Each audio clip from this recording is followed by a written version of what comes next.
Welcome back to Crime Documentary Files. Today we're going to explore two bizarre criminal cases that took place in Hong Kong, cases so twisted that they're guaranteed to leave a lasting impression on you. She brought her lover home to live with her husband, not just one, but two men. The legal husband in Hong Kong said nothing. He even invited his wife's lover to move in and live with them under the label of a domestic helper. For 11 years, these three men lived together under the same roof. 4 children grew up in that apartment, surrounded by relationships that even adults couldn't clearly define. But then one day, tragedy struck. An 8-year-old child disappeared, along with one of those men. This case was so unbelievable that when the truth was finally exposed, it forced Hong Kong to change its marriage laws. So what really happened inside that apartment? And who was the one who actually wielded the murder weapon? At 1:30 a.m. on June 10, 1989, Hong Kong police received an emergency call. The caller identified himself as Yang Ming. In a panicked voice, he said that he had been unable to contact his niece's family for an entire day. Growing increasingly uneasy, he went to their apartment to check on them. When he arrived, he found the door slightly ajar. A strong, foul stench drifted out from inside. Instantly, he sensed that something was terribly wrong. Afraid to enter on his own, he immediately called the police. After receiving the report, police quickly arrived at apartment 506 on the 5th floor of number 26 Pak Lo Cha Street in the Saiwan district. This was a staff apartment provided by a real estate company. When officers arrived, they found something strange. The metal security gate to apartment 506 was partially open, but the inner wooden door was tightly shut, with the key still inserted in the lock.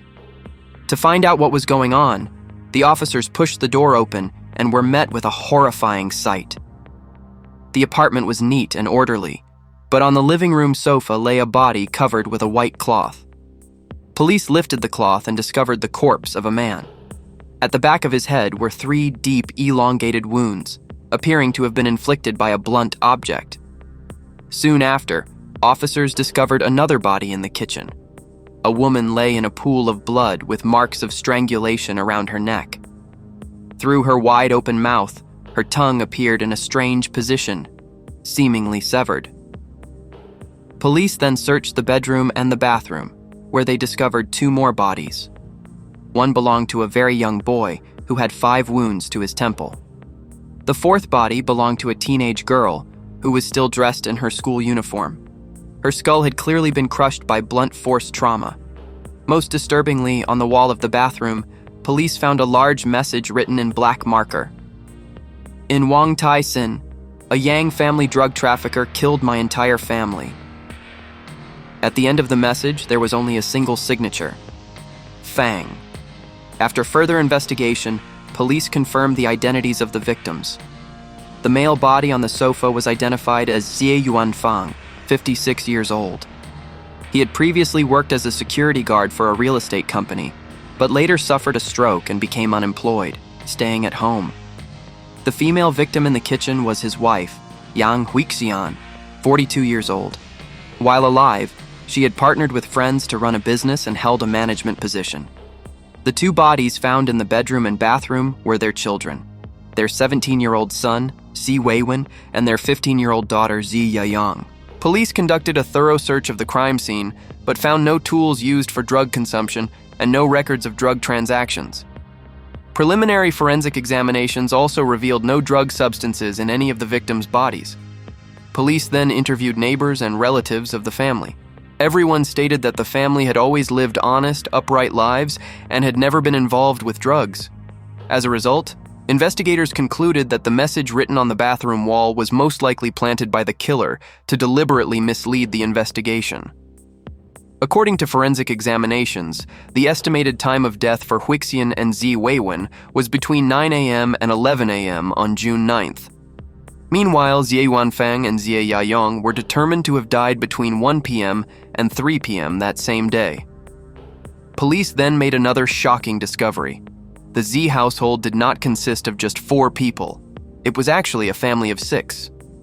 The 2 additional individuals were the youngest son, Xi Weiquan, only 8 years old, and a 54-year-old man named Kang Hai-tang, believed to be a friend of the female homeowner, Huixian.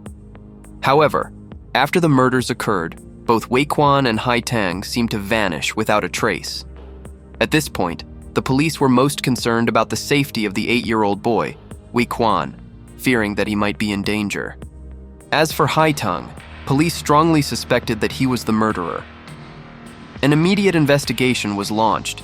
During the investigation, neighbors reported that at around 10 a.m. on June 9th, they saw Hai-tang carrying 2 plastic bags as he left apartment 506. A building janitor also told police that at around 3 p.m. on the same day, she personally saw Weiquan playing near the elevator in the hallway with neighborhood children. After that, the boy was never seen again. Additionally, some neighbors stated that at around 5 p.m. that day, they heard the sound of an argument coming from apartment 506. The owner of a small grocery store near the crime scene also provided a crucial lead. He recalled that on the morning of the murders, an overweight man came into his shop to buy some items. Before leaving, the man left behind a black travel bag, saying he would return later in the afternoon to pick it up. The shop owner noted that the bag was very heavy, and when it was set down on the floor, it made the sound of metal striking metal, similar to the noise of a hammer or an axe. At around 3 p.m., the same man returned to the shop. This time, he was holding a red-handled iron hammer with a plastic grip and was accompanied by a young boy. After arriving, the man retrieved the black travel bag, placed the hammer inside it, and then led the boy away. The shop owner specifically noted that the hammer looked brand new, but the head of the hammer showed clear signs of having been used. After hearing the shop owner's testimony, police reconstructed the physical appearances of Kang Hai-tang and Xie Weiquan. As expected, the man and the child described by the shop owner matched perfectly with the missing Hai-tang and Weiquan. With these critical leads in hand, police spent a full 12 hours conducting a meticulous examination of the crime scene. At the same time, they focused their investigation on the writing found on the bathroom wall as a major breakthrough. Due to the limited forensic technology at the time, handwriting analysis could only be conducted manually. In order to determine whether the writing on the wall belonged to Hai-tang, police specifically obtained old restaurant order slips that Hai-tang had written back when he worked at a restaurant. Experts spent 72 hours creating 12 comparison charts of handwriting characteristics. The results revealed that Kang Hai-tang's handwriting had 2 highly distinctive features. First, the final stroke of the character wo, meaning I, had a small hook. Second, the top portion of the character jia, meaning home, was written in a triangular shape. The writing on the wall at the crime scene displayed these exact same 2 characteristics.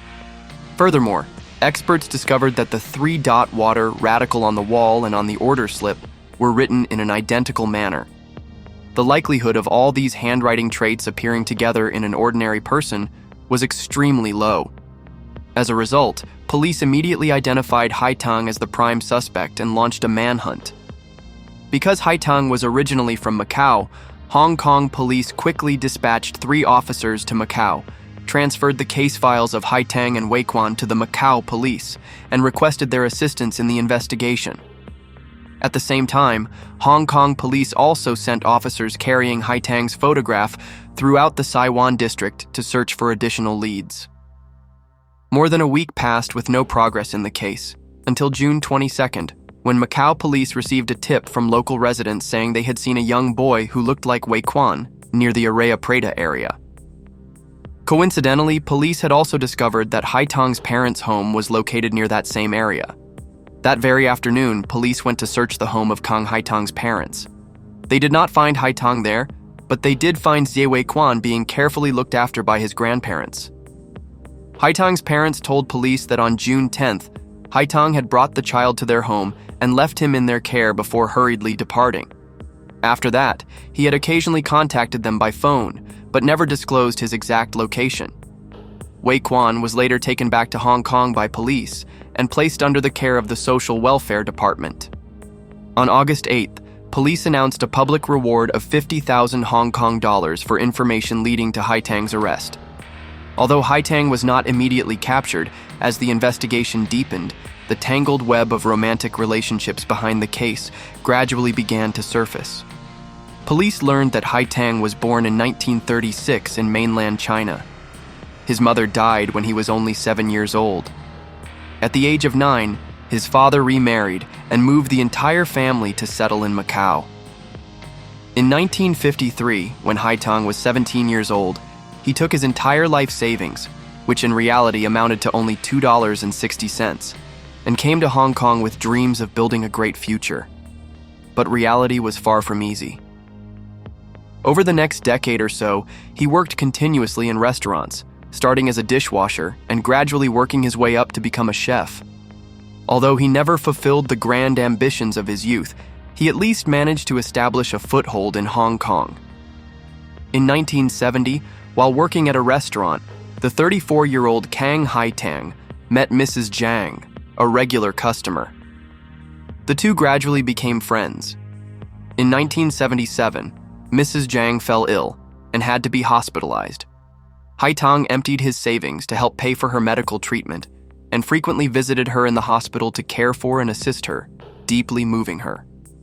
It was during this time that Mrs. Zhang introduced her 30-year-old daughter, Yang Huixian, to Haitang, and also had her 3-year-old grandson, Xie Yayong, recognize Haitang as his godfather. At the time, although Huixian was already married, she lied to Haitang and told him that she had been divorced for many years and was raising a son and a daughter on her own under very difficult circumstances. Haitang, who was 38 years old at the time, had never been in a relationship before. He developed a very favorable impression of Huixian and felt that she was especially charming. When he heard her story about being divorced and struggling alone to raise her children, he felt immense sympathy for her. Not long afterward, Haitang confessed his feelings to Huixian, and the two officially began dating. After being together for some time, they secretly registered their marriage at the Say District Marriage Registry in Macau on April 15, 1978. At this point, you might be wondering, hadn't Yang Huixian already been married? The reason Huixian was able to legally register her marriage with Haitang in Macau, despite already having a husband, was due to a major loophole in Macau's marriage registration system at the time. Hong Kong residents were not required to provide proof of single status when registering a marriage. All they had to do was swear under oath that they were unmarried. Huixian took advantage of this loophole. Not only did she fail to disclose that she was already married, she also falsely listed her address as number 12 Feng Shun Tong Road in Macau on the registration form. At the time, no one discovered that this information was fabricated. However, not long after the marriage, Huixian brought the children back to Hong Kong. Kang Haitang, confused about what was happening, hurried back to Hong Kong as well. With the help of his so-called mother-in-law, Mrs. Zhang, he quickly located Huixian's residence. But when Haitang knocked on the door, it was an older-looking man who answered. After a brief exchange, Haitang realized that the man standing before him was Yuan Fang, Huixian's husband. At that moment, Yang Huixian pulled Haitang aside and told him that she had never actually divorced, but she and Yuan Fang no longer had any feelings for each other. She said they were still living together only because rent in Hong Kong was too expensive for her to handle on her own. Huixian also asked Haitang to give her more time to sort everything out. Haitang believed her and obediently returned home to wait. But no matter how long he waited, he never received any resolution from Huixian. Eventually, Haitang went directly to Yuan Fang and asked him to let Huixian go so that he and Huixian could be together. However, Yuan Fang's attitude was firm. He made it clear that divorce was out of the question. What came next was completely unexpected. Xie Yuanfang invited Kang Haitang to move in and live with the family. Haitang's first reaction was refusal. He felt the situation was utterly absurd. But because he loved Huixian so deeply, he ultimately accepted. Under the arrangement made by Yuan Fang and Huixian, he moved into the Xi household under the identity of a domestic helper. From that point on, Haitang began a surreal life, living under the same roof with his lover and her legal husband.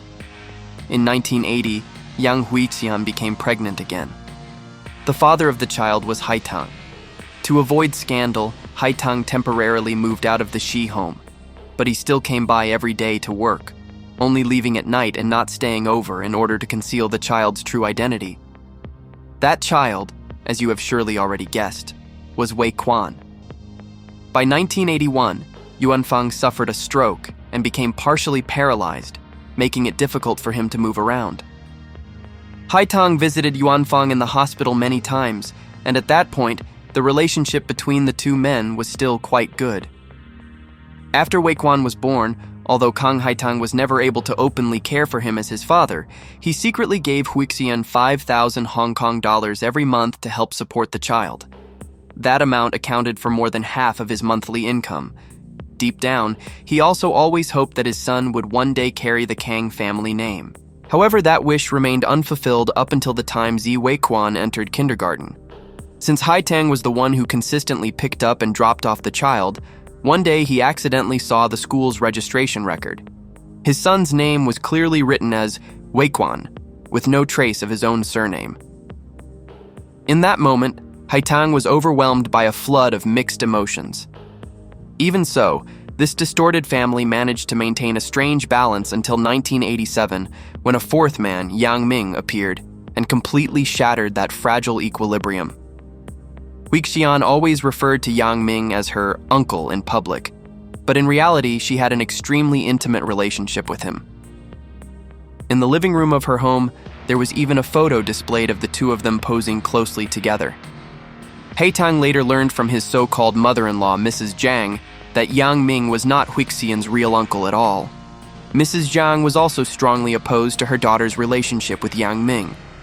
After repeatedly trying and failing to persuade her daughter to break it off, Mrs. Zhang was driven to the point of ingesting poison and died as a result. The death of his mother-in-law filled Haitang with rage, but the only way he vented that anger was by writing the two words adultery on the back of the photo of Huixian and Yang Ming. Although the tension between Haitang and Yang Ming continued to escalate, Haitang remained in the Xi household because he could not bear to leave his son, Wei Quan. Unexpectedly, at that very time, Huixian demanded that they break up. In March 1989, just 3 months before the murders, Huixian suddenly produced a document and demanded that Haitang sign it, confirming that he would voluntarily sever all father-son ties with Wei Quan. At the time, both Yuanfang and Yang Ming were present. This was a complete humiliation for Haitang. Not long after that, Huixian formally proposed ending her relationship with Kang Haitang. He felt utterly disgraced. Because of this, police later speculated that it was likely at this point that the seeds of violence began to take root in Haitang's heart, eventually leading to the brutal murder of the entire Xi family. On September 20th, 1989, Macau police finally captured Haitang in a fisherman's shantytown in the Tang West area. When confronted by police, he offered no resistance and appeared remarkably calm. After being extradited back to Hong Kong, Haitang underwent 48 hours of continuous interrogation at the police station and eventually confessed to the shocking truth. Haitang stated that on the morning of the murders, June 9th, after dropping Wei Quan off at kindergarten, he went to the market to buy groceries and then returned to the Xi home. But the moment he walked through the door, Yang Huixian began to curse at him furiously and hurled a raw slab of pork directly into his face. Already seething with resentment over Huixian demanding their breakup, Haitang completely lost control when she treated him this way. In a blind rage, he grabbed a wooden chair nearby and repeatedly smashed it into Huixian's head. After just a few blows, Huixian collapsed to the floor, motionless. At that moment, Xie Weiwen came out of his room and saw Haitang in panic. He discovered his mother's body in the kitchen and immediately realized that Haitang was the killer. Enraged, Xie Weiwen charged into the bedroom to avenge his mother. The two quickly began to struggle. In the chaos, Kang Haitang felt around and located a metal hammer in the corner of the room. He seized it and struck Xie Weiwen forcefully on the head, killing him. After killing 2 people in quick succession, Haitang did not flee the scene. Instead, he carefully cleaned up the crime scene, then placed the murder weapon and his blood-stained clothes into a plastic bag and threw it into the sea. At around 10 a.m., Haitang went to the kindergarten to pick up Wei Quan. He told the teacher that the boy's grandfather was ill and that he needed to take the child home early. Since Haitang regularly picked up the child, the teacher had no suspicions and allowed him to take Xie Weiquan. After that, Haitang even took the boy out for lunch. As for what happened next, Haitang's account became very disorganized. However, by combining his statements with testimony from other witnesses, police were able to quickly reconstruct the timeline. At around 1 p.m., Kang Haitang went to a small grocery store, the same one mentioned earlier, and left behind Weiquan's school bag along with a travel bag. After 2 p.m., Haitang led Weiquan back to the building where the Xi family lived. Weiquan did not enter the crime scene and only played near the staircase. Meanwhile, Haitang returned inside the apartment to continue cleaning the scene until Xie Yuanfang and Xie Yayong came home. After that, he used the same method he had used to kill Xie Weiwen to murder Xie Yayong. But when it came to the death of Yuanfang, Haitang gave a particularly bizarre confession. He claimed that after Yuanfang returned home, he repeatedly begged Yuanfang for forgiveness. Because the two men had always had a good relationship, he said he could not bring himself to kill Yuanfang. He then claimed that Yuanfang himself picked up the hammer and ended his own life. Only after that, Haitang said, did he write the message on the wall to frame Yang Ming, the fourth man in this twisted marriage. Naturally, police did not believe this confession. Forensic examination revealed that Xie Yuanfang's fatal wound was located at the back of his head, not on his forehead. This clearly indicated that Haitang was lying. Moreover, the forensic report also showed that when the killer murdered the 4 victims, the attacks were carried out with extreme brutality, leaving no doubt that the intent was to deliberately take their lives. On February 12, 1990, the Hong Kong High Court opened the trial for this case. That day, Haitang invited 2 psychiatric experts to testify on his behalf, claiming that he suffered from delusions and pathological jealousy, and that he had in fact lost his sanity. The Xi family, however, pointed out that after committing the murders, Haitang was able to calmly clean up the crime scene, take the child elsewhere, and then flee to Macau, demonstrating that his thinking was entirely clear. Moreover, the fact that he had purchased the murder weapon in advance and contacted relatives in Macau beforehand to arrange a place to hide both proved that this was a premeditated crime. In the end, the judge ruled that Haitang had been completely clear-headed at the time of the murders. He had purchased an iron hammer in advance as the murder weapon and had also contacted his relatives in Macau ahead of time to help hide Weiquan. All of these actions proved that he had intentionally committed murder, constituting the crime of homicide. In addition, Haitang had brutally murdered 4 people in succession using extremely cruel methods. As a result, the court sentenced him to life imprisonment. Haitang later filed an appeal, but in February 1991, the court rejected the appeal and upheld the original verdict. This case also exposed a serious issue of the 1980s. Marriage registration systems between Hong Kong and Macau were not interconnected, which led to cases of bigamy. As a result, in 1991, the Hong Kong government amended the marriage ordinance, requiring non-Hong Kong residents to provide a certificate of single status when registering for marriage. In the first year after this regulation was implemented, 47 potential cases of bigamy were prevented, including 23 cases involving cross-border Hong Kong-Macau marriages. For this reason, the quadruple murder in Saiwan has also come to be known as the case that pushed forward reform in the marriage system.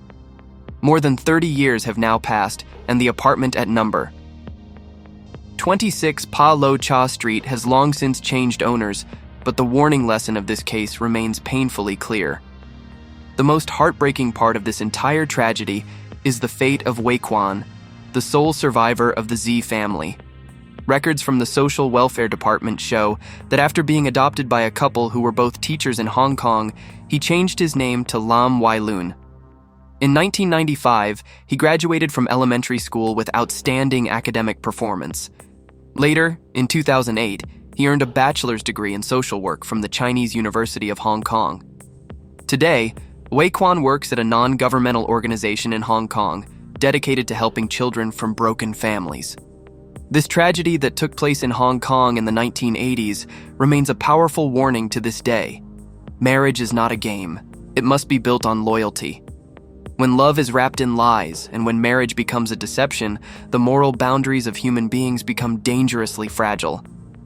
But if you think the case you just heard was already insane, don't rush to leave just yet, because the next case I'm about to tell is even more brutal and cunning by far. A young woman was discovered dead inside a rented apartment. The lower half of her body was naked, and semen was found on the bed and surrounding area. All clues initially pointed directly to a married man. But as police dug deeper, they came to realize that the unfortunate young woman was nothing more than a disposable pawn in a meticulously calculated revenge plot so chilling it defied belief. So who was really pulling the strings behind the scenes? And who was the true target? On March 9, 2013, Mrs. Zia, who lived in Xi'an, went to one of her rental apartments in the Baihua Lin residential complex. She was accompanied by 2 building management staff members. Mrs. Zia explained that she had called them there to help forcibly unlock the apartment door because the tenant had been overdue on rent for more than a week. Recently, not only had the tenant stopped answering phone calls, but she had also completely disappeared, which made Mrs. Zia extremely uneasy.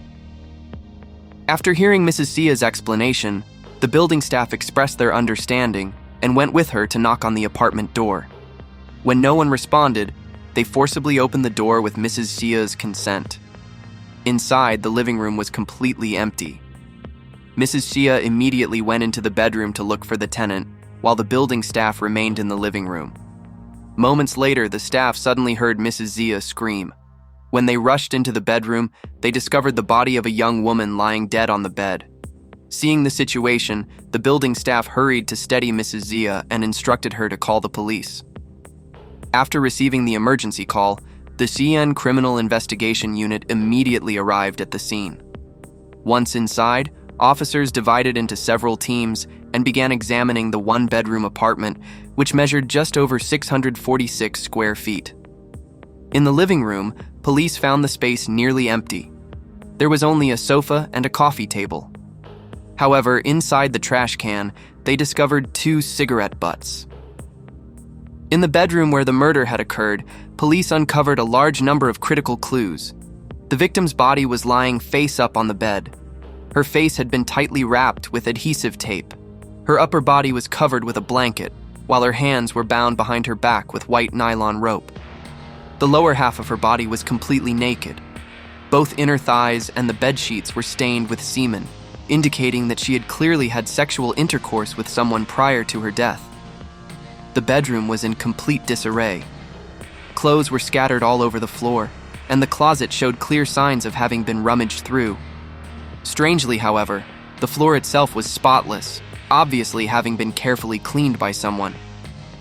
On that freshly cleaned floor, police found a broken alarm clock. The hands were frozen at 3:15. The battery and the back cover had both been violently knocked loose and scattered nearby.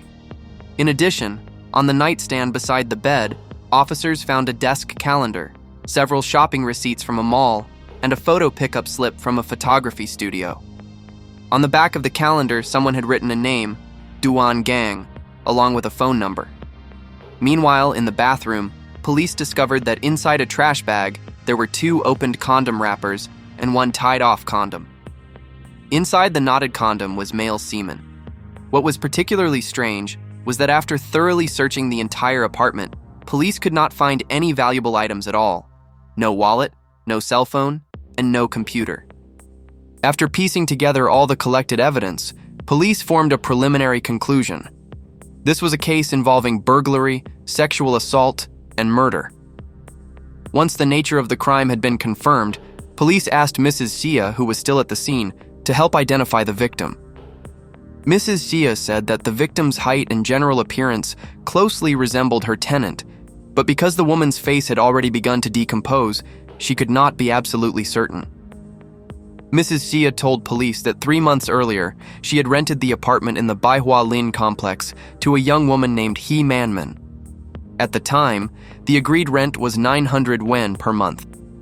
After signing a 1-year lease, Manman had paid 3 months' rent in advance. Using a copy of Manman's identification card that Mrs. Zia provided, police obtained her basic information. She was born in 1990 in a rural area of Anhui province and was 23 years old at the time. Based on the household registration address listed on Manman's ID, Xi'an police contacted police in Anhui. With their assistance, Manman's parents rushed to Xi'an overnight. After comparing the DNA taken from He Manman's father with the DNA from the victim, police officially confirmed the identity of the deceased. It was indeed Manman. Manman's parents told police that she had left home to work after finishing middle school. However, because they had very little regular contact with their daughter, they did not know what kind of job she had been doing and were unable to provide any useful leads. With that, police shifted their investigative focus back to Manman's body. After forensic examiners completed the autopsy, police learned that Manman had died from asphyxiation caused by having her mouth and nose forcibly covered. The estimated time of death was more than 1 month earlier. Additionally, forensic experts compared the semen found on Manman's body with the semen recovered from the knotted condom discovered in the bathroom and confirmed that both samples came from the same man. At the same time, police also made progress on the name Duan Gang, written on the back of the desk calendar. They quickly traced his personal information. Duan Gang was born in 1981 and was 32 years old at the time. He was a local resident of Xi'an and worked as an ordinary company employee with a modest average income. After marrying his current wife and having a child, Duan Gang's family of 3 continued to live under the same roof with his mother and younger sister. His life appeared simple and routine. Each day, aside from going to and from work, he only drove his silver-colored car, worth about 100,000 yuan, to pick up and drop off his child at daycare. A man like this seemed to have no obvious connection to He Manman. However, in order to push the investigation forward, police still brought Duan Gang to the station for questioning. When officers showed Duan Gang a photo of Manman and asked whether he recognized the girl in the picture, Duan Gang fell silent for a moment before admitting that he did know her. He said that the girl in the photo was named He Yingying, a friend he had met not long before, but that since January, he had not seen her again. Seeing that Duan Gang appeared unaware of what had happened, police informed him that the girl in the photo was not named He Yingying, but Manman, and that she was already dead. They told him that the purpose of calling him in was to determine whether he had any involvement in Manman's death. Upon hearing this, Duan Gang was completely stunned. Realizing that police were beginning to suspect he might be involved in Manman's murder, Duan Gang immediately and voluntarily confessed everything about how he had come to know her. Duan Gang stated that he first met Manman one evening in mid-December 2012. At around 8 p.m. that night, he had just finished work and was driving home when a young woman pulling a suitcase stopped his car. The woman asked him to drive her to the airport and offered to pay him 300 yuan upon arrival.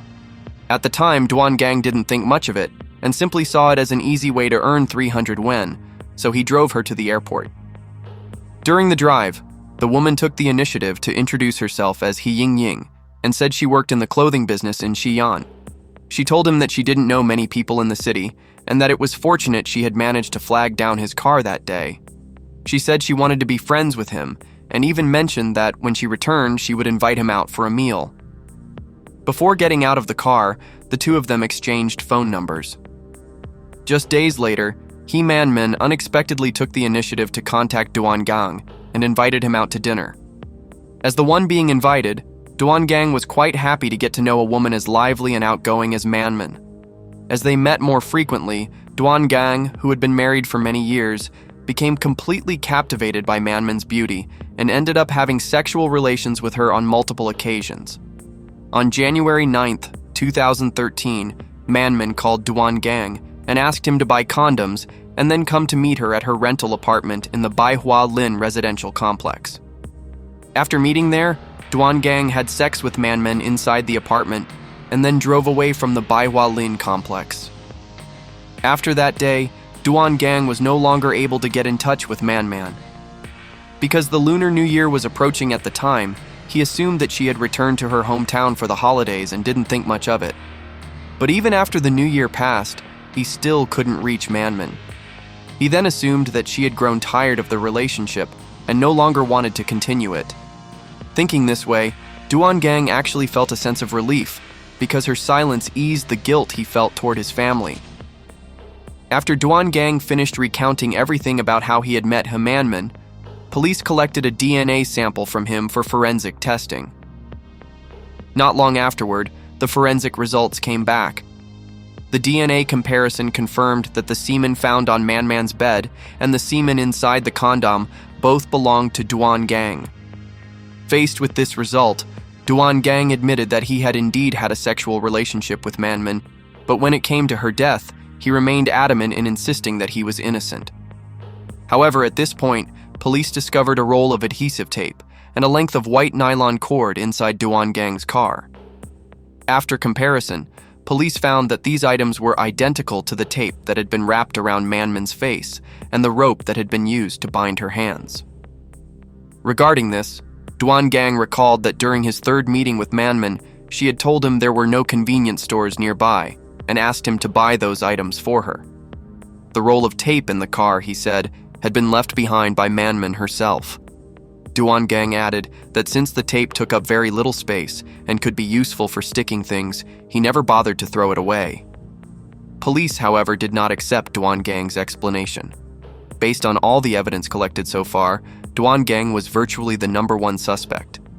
Yet for some reason, investigators continued to feel that something was not quite right. What troubled them was this. The bedroom where the murder occurred had clearly been cleaned by someone, and very thoroughly at that. Yet the most critical evidence, the semen stains and the condom, had been left behind. If Duan Gang were truly the killer, why would he leave behind so many clues that were so damaging to himself? He had even left the desk calendar with his own phone number written on it for police to find. Didn't that seem far too illogical? All of these unusual findings led police to begin questioning whether Duan Gang was truly lying, and whether he might, in fact, not be the one who killed Himanman. In order to find the real killer, police temporarily detained Duan Gang at the station while simultaneously shifting the direction of their investigation. They took Manman's photo and began visiting entertainment venues throughout the area to ask around. After 3 days of inquiries, police finally made a breakthrough at a foot massage parlor. A staff member there stated that several months before the murder, the girl in the photo, Manman, had once worked at the shop, but she had not stayed for very long before quitting. When Manman left, a man arrived to pick her up in a brand new Audi Q7. Because this model had only been released not long before and was very expensive, with relatively few buyers, the employee had a very vivid impression of the vehicle. At the time, he was driving a black Q7. It was quite new and very nice. He looked like he was pretty wealthy.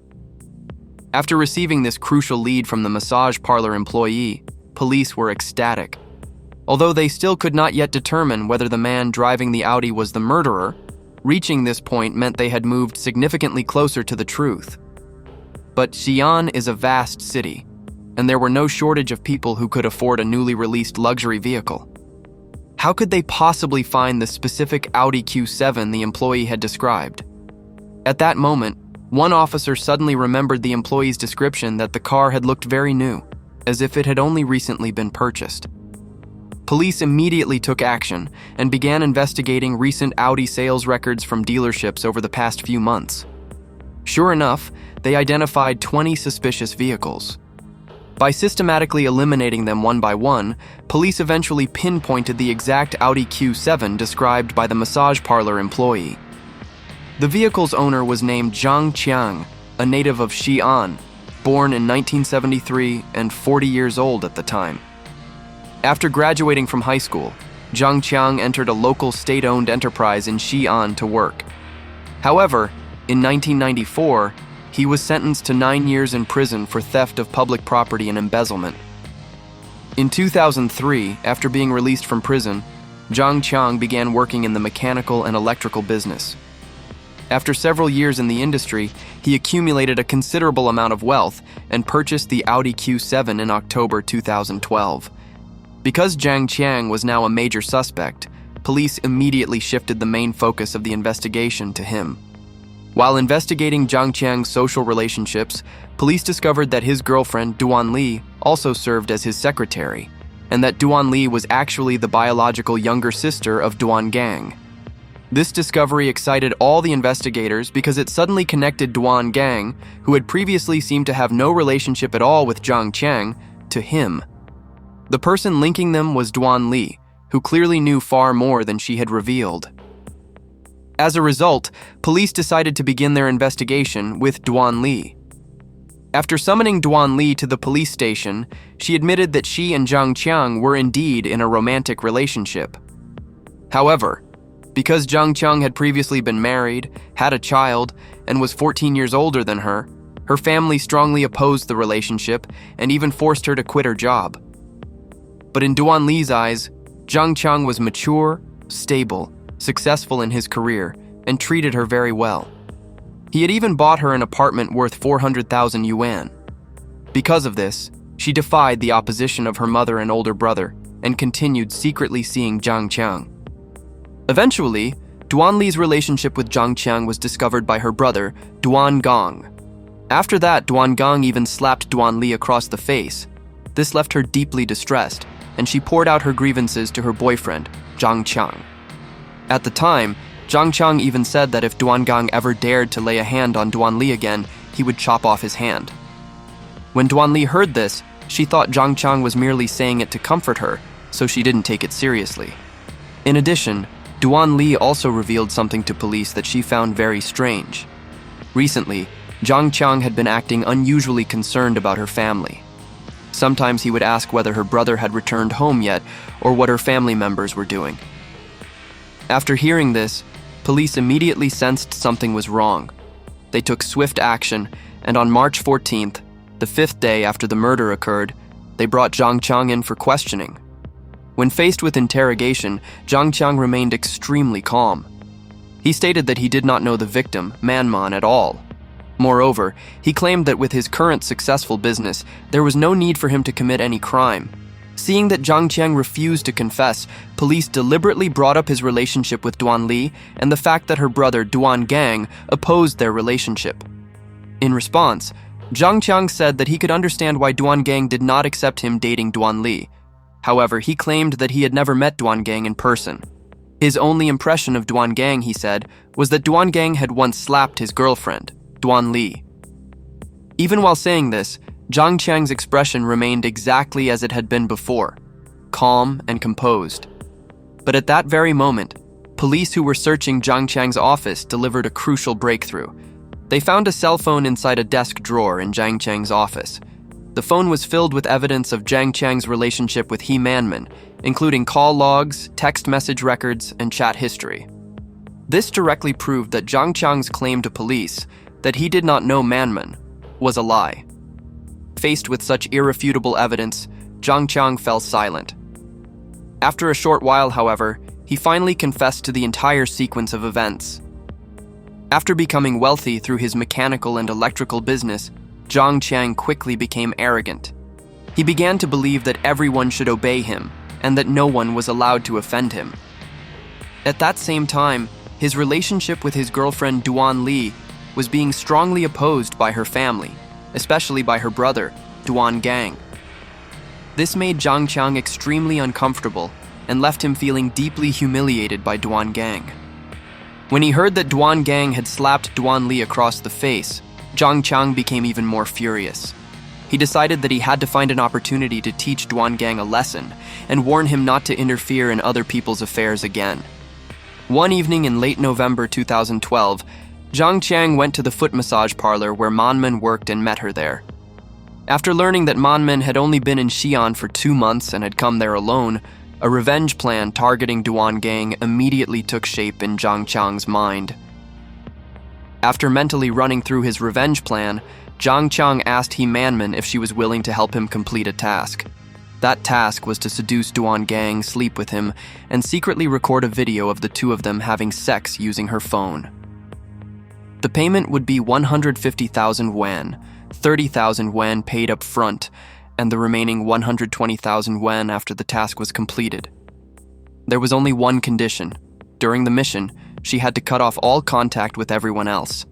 Faced with the enormous sum of money Zhang Qiang offered, Manman was tempted. She wanted a future and did not want to spend her entire life washing other people's feet at a massage parlor. So she agreed to Zhang Qiang's request, and the revenge plan officially began.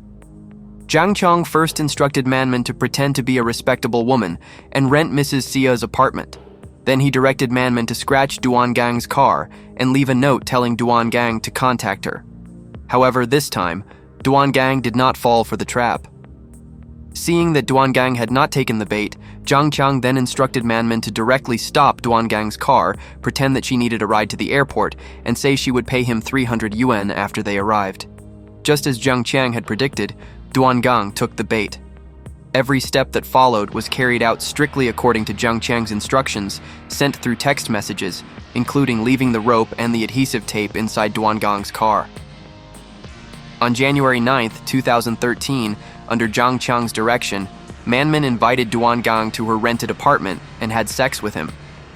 Afterward, Manman escorted Duan Gang out and then lay down on the bed to wait for Zhang Qiang to arrive with the remaining payment. But what Manman never expected was that what she would be waiting for was not the 120,000 yuan she had been promised, but death. Zhang Qiang claimed that killing Manman had been completely unavoidable. According to him, after he arrived at Manman's rented apartment, she threatened him, saying she would expose everything he had done. Manman also said that if Zhang Qiang wanted to keep the matter from being revealed, in addition to the remaining 120,000 yuan, he would have to pay her another 5,000 yuan as hush money. When Manman threatened him like this, Zhang Qiang claimed that he completely lost control and got into a fierce argument with her. During the argument, he killed Manman during a violent struggle. After that, he deliberately staged the crime scene to mislead the police and make them believe that Duan Gang was the killer. However, police questioned this explanation. If, as he claimed, he and Manman were merely in a transactional relationship, then since he had already promised her 150,000 yuan, was it really necessary for him to argue over an additional 5,000 yuan? The truth was clear. From the very beginning, Manman had only been a tool in his plan to take revenge on Duan Gang. And a tool who knew too much would naturally have to be silenced to eliminate future trouble. As Zhang Qiang's girlfriend, after learning that the real person who killed Manman was Zhang Qiang, and that Zhang Qiang had deliberately framed her brother Duan Gang to take the blame, Duan Li felt nothing but disgust toward him. What shocked her even more was that when police investigated Zhang Qiang's social relationships, they discovered that he had never actually gotten divorced. He had been seeing Duan Li as a married man. In addition to Duan Li, Zhang Qiang was also simultaneously involved with multiple other women. Even the apartment he had bought for Duan Li back then had only been part of a scheme to deceive her. In this case, Duan Gang, driven by lust, nearly ended up being labeled a murderer. Manman, for the sake of money, carried out Zhang Qiang's revenge plan and was ultimately killed by Zhang Qiang himself. Yet both of them were innocent victims who were dragged into this nightmare. Only Zhang Qiang, the mastermind behind it all, was the truly terrifying one. Dear viewers, 2 cases, 2 different eras, yet one shared lesson. Lies never lead to a good ending. Yang Huixian used lies to maintain a double marriage for 11 years, and the result was 4 lives lost and 1 child left orphaned. Zhang Qiang used lies as a weapon for revenge, turning an innocent young woman into a disposable pawn, and then coldly killing her to silence her forever. Like Zi Weiquan, the sole survivor of the Zi family massacre, who once said in a public speech, "Our story shows that lies never solve problems, they only create even more problems." That concludes today's story. If you enjoyed this episode, don't forget to like the video and subscribe to the channel. We'll see you again in the next episode.